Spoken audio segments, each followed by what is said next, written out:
Gog and Magog decide they're going to resettle Israel with Jews, you said.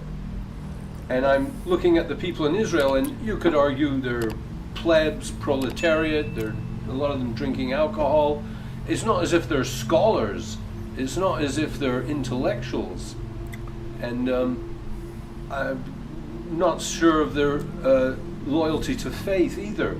So it doesn't really add up. It's such a pious, noble cause to resettle Israel from thousands of years ago. Okay. But what are you resettling it with? Just ordinary, half of them are flying in from America. I mean, they've got no sense of history. Okay, this is a secret now. And we are revealing a secret, huh? It's dangerous stuff now. It's a secret.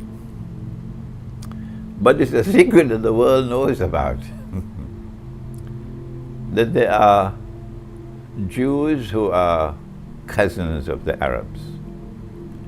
They are genetically cousins of the Arabs. You can do a laboratory examination of their genes, their blood and so on, and you'll find the evidence, genetic evidence, that these Jews are cousins of the Arabs. They are Semitic people.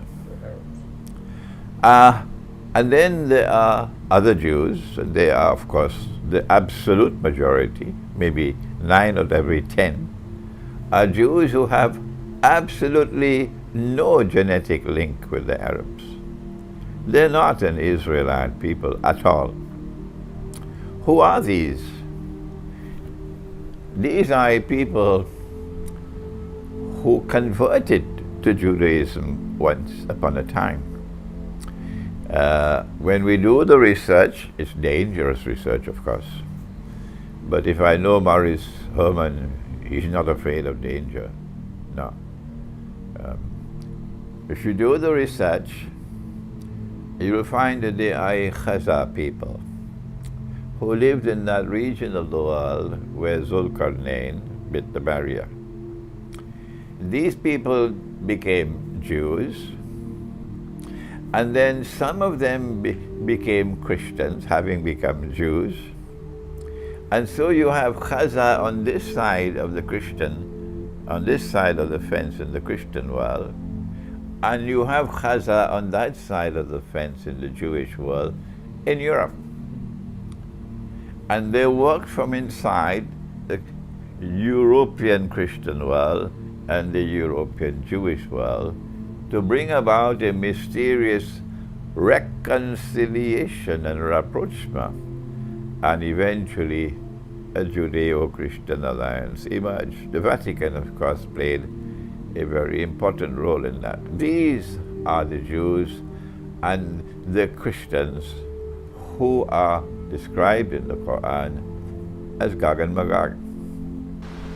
You know, if you look at the settlement of Palestine, the mass migration, the impetus to rid the country of the indigenous people, there are tremendous parallels with the United States, with the Americas, and Australia, etc. And is it just a coincidence, or is it indeed being masterminded by the same mentality or people? The greatest oppressor that mankind has ever known in all of human history, the one who shed the most blood, who created the most corruption and destruction on the face of the earth, are these people who have emerged from modern Western civilization. And we were told about it, you know, once upon a time, long before you were born. The Lord God spoke to the angels, and he said to them that I'm going to place on earth one who will rule, Khalifa. Khalifa. Remember that word, Khalifa. To rule.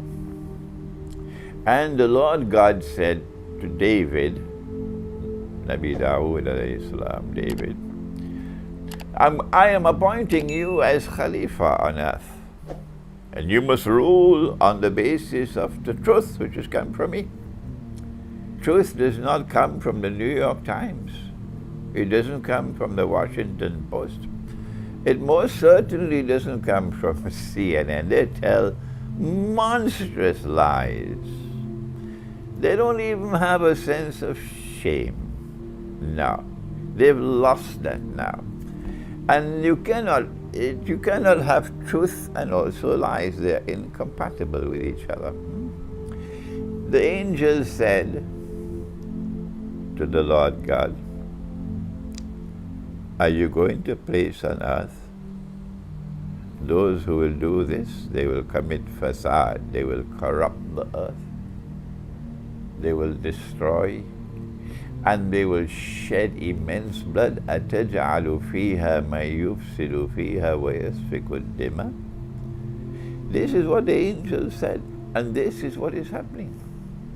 They started with an island off the coast of Europe. Napoleon had contemptuously dismissed as a nation of shopkeepers. But that little island gave to the world a scientific and technological revolution, which gave to it command of the seas. At that time there was no air power. And Britain controlled the seas of the world. Britain controlled power with control over every single significant naval port on the face of the earth. And with that power, using power to oppress, using power to shed blood, you got the British Empire, a bloody empire. And these are the people who eventually transferred power to the United States, who then shed even more blood than Britain shed, and even more atrocious in their oppression than Britain ever was. So these are people who, if you cannot recognize them as oppressors, something is wrong with you. These cannot be a people who have received the law from Moses, Nabi Musa alayhi salam, and who are authentic Jews, and who want to live a righteous life. They cannot be a believing Jew and yet be oppressors. A believing Jew is my brother. A believing Jew, I can sit with him at the same table and eat the food that he is eating.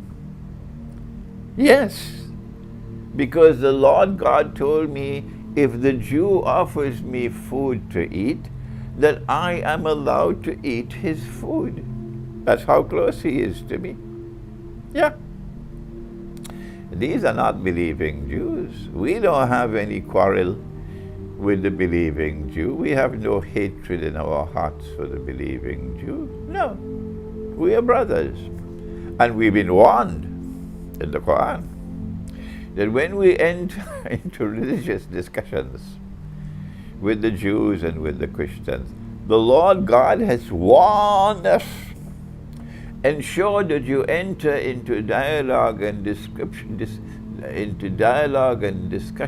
in the best possible way, using the best language, showing the most politeness possible.